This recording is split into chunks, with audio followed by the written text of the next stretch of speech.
Lifeweaver hasn't exactly got off to a great start in his first season in Overwatch 2, has he? From a baffling control system on launch to complaints about underpowered healing to almost constant calls for an even bigger rework, Overwatch 2's latest support has landed in most ranks a little lacklustre. And as is often the case, the pros battling out in the upper echelons of the Overwatch League have got to work experimenting with Lifeweaver and trying to find any way at all they might be able to sneak an advantage and get more value out of the support hero than you might expect. So where has Lifeweaver managed to slide into the early stages of the Overwatch League Season 6 meta, and how have the pros managed to utilise this thus far underappreciated hero? Lifeweaver's primary use, at least as we've seen it so far, is to boost an attacking Widowmaker with Petal platform on hybrid and escort maps. It's an easy way for the attacking team to not only scout what composition the opponent is running before you even kick off a fight, and where they're setting up to defend, but this tactic could also net an early kill for immediate value. And even if it ends with nothing at all, the attacking team can quickly scuttle back into the spawn room and simply change into another hero to kick proceedings off properly. A great example of this quick shot came in Houston Outlaws match against the Los Angeles Valiant, and knowing this early peak can come through from the attacking team does one of two things. If the defending team wants to contest that initial high ground, then they have to find a way to protect the other support. Having a barrier like Winston's bubble or Brigitte's shield does the trick, but it also means you have to invest even more into that specific position. Even the DPS have to position with the peak in mind, which means that attempting to match with your own mid to long range hit scans can be dangerous too.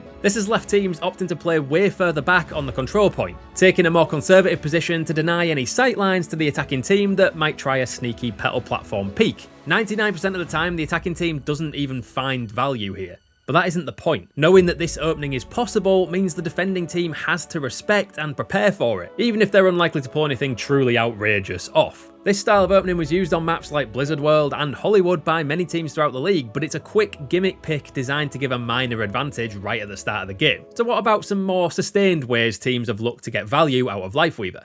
First up, Washington Justice support ace FD God. After establishing a significant lead on the Las Vegas Eternal in their match last week, FD God broke out Lifeweaver for their initial defense on Rialto. It helped that they already had a good lead, so there was perhaps more opportunity to try out a niche pick and see how it might play out. And so, while he rarely faces much dive pressure, you can begin to piece together how Lifeweaver might actually fare during a post-dive fight in this matchup. If an ally is ever displaced or mistakes a rotation, Lifeweaver can quickly reposition them. On top of that, targets that are dived by an enemy Winston and Tracer can be quickly lifted up and be given some form of cover with Petal platform. We see this nearly in action during this fight as FD God tossed a Petal platform preemptively for Alpha Yi's Soldier 76. But all that said, Lifeweaver only lasts for a single team fight before Brigitte is brought in to clean up for the rest of the map. Vegas Eternal, it turns out, were a favourite target for Lifeweaver over the first round of matches, it seems, as the support made an appearance in Florida Mayhem's win over them as well. Here we see RuPaul using Lifeweaver's Petal platform to access high ground most supports can,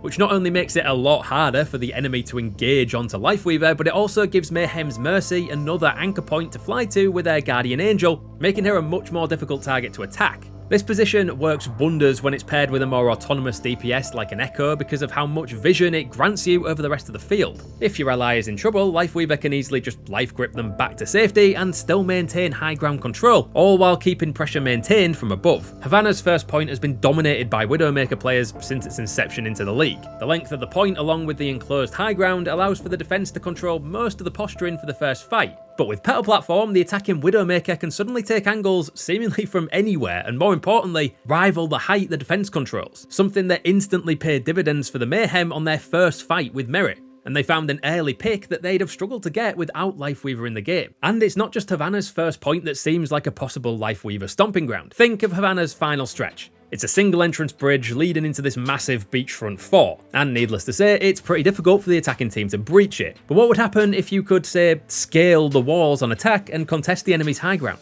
The Mayhem actually experimented with that here as well. RuPaul uses his Petal platform to give his Genji and Sigma a sightline that would have been difficult to achieve otherwise, finding some niche value and getting the drop from an unconventional angle. And when Vegas attempt to swat at the hands of the Mayhem, RuPaul just dashes across the gap and life grips his Sigma to safety. These examples underline the strength of Lifeweaver. Yes, he does have them. He has the ability to essentially break the maps he's used on. If given map control, an attacking team with Lifeweaver can easily contest a number of defensive high ground positions that were traditionally far more difficult to reach, and even more difficult to get a foothold on. Just how many maps and positions he can quickly circumvent and break, well, that's still up for discussion.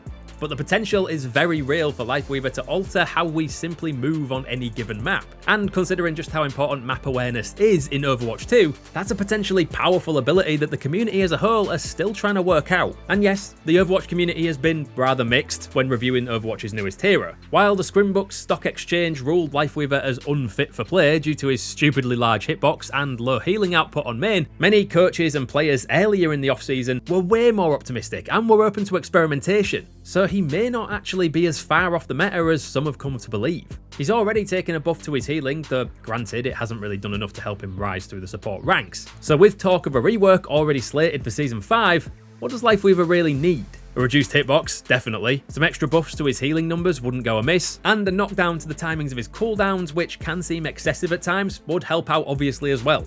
If all of those changes came into play, Lifeweaver might have a chance of establishing his own little unique metagame in the Overwatch League, especially on certain maps. That said, if we're waiting until Season 5 for any significant changes to be made, mid-season madness will probably come too soon for Overwatch's latest support to make a splash. Lifeweaver as he is little more than a gimmick pick, with the potential for some edge case usage given the map you're on and the meta at the time. But there's no doubt he offers a seriously creative piece of utility, which seemed to be causing some shifts in the initial defense on hybrid and escort maps, and that might well be enough to see him rise up the pick table as players slowly work out the weird and wonderful angles they can get with petal platform and some decent comms. But in almost every other way, at least right now, Lifeweaver just doesn't cut it. Well, those are our thoughts anyway. Let us know what you think about Lifeweaver and his position in the Overwatch League down in the comments. Do you think we'll start to see him more in pro compositions as the season goes on? Or is he doomed to be rooted to the bottom of the pick table? And if you're looking for some more Overwatch League content, check out this video on the best Overwatch League teams of all time.